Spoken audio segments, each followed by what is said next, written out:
Цифрлық технология деген не? Бүкіл әлемді цифрлау мүмкін бе?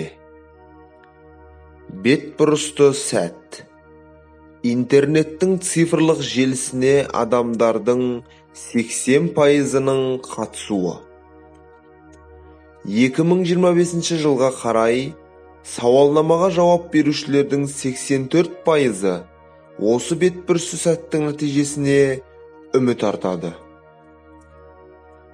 Цифрлық әлемге өту соңғы 2 жылдықтан аса уақытта қарқынды дамып келеді. Бар жоғы 10 жыл бұрын бұл ұялы телефон нөміріне, электронды пошта мекенжайына, бәлкім дербес веб-сайтқа немесе MySpace желісіндегі парақшаға қол жеткізу дегенді ғана білдіретін. Бүгінде адамдардың цифрлық технологияға өтуі, олардың цифрлық технологиялармен өзара қатынасы дегенді білдіреді. Ол көптеген платформалар мен тасымалдағыштар арқылы қадағаланады. Әдетте, көпшілігіміздің цифрлық технологияға қатысымыз бір ғана технологиядан аспайды. Мысалы, Facebook'тағы парақша, Twitter'дегі есеп жазбасы, LinkedIn'дегі профиль, Tumblr'дегі блог, Instagram'дағы есеп жазбасы, тағы басқалар. Байланыс құралдарының саны қарқынды түрде артып келе жатқан біздің әлемде цифрлық өмір адамның физикалық өмірімен тығыз байланысты болып отыр. Болашақта цифрлық қатынасты құру және оларды басқару адамдардың күнделікті тірлігіндегі сәннің, сөздің және іс-әрекеттердің көмегімен айналасына өзін көрсеткісі келгеніндей қарапайым әрекетке айналады. Осындай коммуникативтік әлемде өзінің цифрлық технологияға өтуінің арқасында адамдар ақпараттарды іздеуге және бөлісуге, ойларын еркін білдіріп, іздегенін тауып алуға және оңай табылуға, әлемнің қай жерінде жүрсе де өзара қатынасты дамытуға және қолдауға шамалары жететін болады. Цифрлық технологиялардың оң ықпалы. Жариялылық деңгейінің көтерілуі. Жекелеген тұлғалар мен адамдар тобы арасындағы қатынастың айтарлықтай жылдам орнығуының одан әрі кеңейе түсуі. Сөз бостандығының ауқымдылығы. Ақпараттың айтарлықтай тез таралуы. Ақпарат алмасу. Мемлекеттік қызметтерді айтарлықтай тиімді пайдалану. Цифрлық технологиялардың теріс ықпалы. Жеке өмірдің бұзылуы, қоғамды бақылау, жеке адам туралы деректерді ұрлау әрекеттерінің көбеюі, қоқан-лоққы жасау, онлайн режимде бопсалау, мүдделес топтар деңгейінде ұжымдық ойлау және пікірлер қарама-қайшылығының артуы, жалған ақпаратты тарату, беделді сақтау қажеттілігі, камералар, ашықтықтың, сыпайылықтың болмауы салдарынан жеке тұлғалардың ақпарат алу мүмкіндігінен шеттетілуі. Цифрлық технологиялардың беймәлім немесе әрі оң әрі теріс ықпалдары.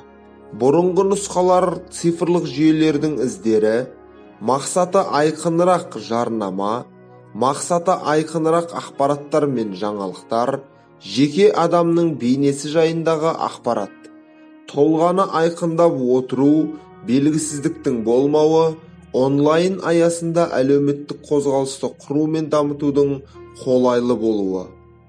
Саяси топтар, мүдделі топтар, әуестік, лаңкестік топтар. Іс-әрекеттегі түбегейлі өзгерістер. Елдер ең танымал деген 3 әлеуметтік желіні толық иеленсе, олар Қытай халқына қарағанда 1 миллиард адамға көп болып саналар еді. Мысалы, әлемдегі ең үлкен әлеуметтік желі Facebook'тың қолданушылар саны 1 миллиард 400 миллион адамнан асып жығылады. Ал өз кезегінде әлемдегі ең халқы көп саналатын Қытай Халық Республикасының халық саны 1 миллиард 360 миллион ғана. Ал одан кейінгі 3-ші орында тұрған бұл елдер бойынша халық саны бойынша 2-ші орын алатын Үндістан мемлекеті.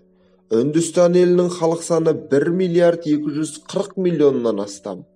Ал әлеуметтік желі саяси мәлімдемелерді жариялаудан алдына жан салмайтын Twitter желісі 646 миллион адамды өз платформасында ұстап отыр. Өз кезінде Twitter әлеуметтік желісі шыққан Америка құрама штаттарының халық саны небәрі 400 миллионға да жетпейді. Индонезия мемлекетінің халқы өз кезегінде 247 миллион болса, Бразилия халқының саны 202 миллион, Пәкістанның халық саны 186 миллион, Нигерияның халқы 173 миллион, ал Инстаграм әлеуметтік желісінің халық саны бүгінде 500 миллионнан асып кеткені баршаға аян. Бұл деген сөз, қандай да бір сайттар, қандай да бір платформалардың қолданушылары тұтас бір алып державалы мемлекеттерден асып жығылады. Мәселен, Facebook әлеуметтік желісінің қолданушылар санының жоғарыда 1 миллиард 400 миллионнан асып жығылатынын айтып кеттік. Демек, 1 миллиард 400 миллион халықтың барлық ақпараты бір ғана Марк Цукербергтің және оның әкімшілігінің, компания мүшелерінің, атқарушы директорлардың қолында деген сөз. Бір жағынан қарап тұратын болсақ, миллиардтаған адамдар жайлы ақпараттардың небәрі аз ғана топтың қолына көшуі бұл адамдарды шошытуы әбден мүмкін. Себебі бұл тағы да өз кезегінде адамдардың, халықтың белгілі бір элитаның қолына тәуелді болып қарап қалуына әкеліп соқтыруы мүмкін. Десек те цифрлық технологиялар бүгінгі таңда бүкіл әлем бойынша жайылып жатыр. Яғни күннен күнге онлайн әлемнің ықпалы артып келеді. Онлайн әлем, әлеуметтік желілер, веб-сайттар, онлайн коммерция, осының барлығы да 21 ғасырдың нағыз керемет әрі өте үлкен жаңалықтары. Цифрлық технологияларды дұрыс жағынан пайдалансақ, біздер үшін бұл өте үлкен көмек болады. Ал егер оны зиянды жағынан пайдалансақ, онда халық үшін бұл өте үлкен мәселеге айналады.